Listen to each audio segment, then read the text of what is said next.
చూడండి ఫ్రెండ్స్, మనం తినే అన్నము ఎంత కష్టపడితే వస్తుందో చూడండి ఫ్రెండ్స్. మీరందరూ ఒక లైక్ వేసుకోండి మన రైతన్న కోసం. ఎత్తు పల్లాలనే చదును చేసే జాతరో, చేలు దున్ని చాళ్ళు తీసే బీద బిక్కి జాతరో,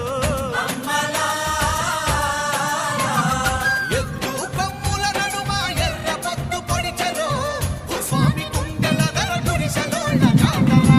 భూమికి పచ్చాని భూమికి పచ్చాని భూమికి పచ్చాని రంగేసినట్టు పంట సేలు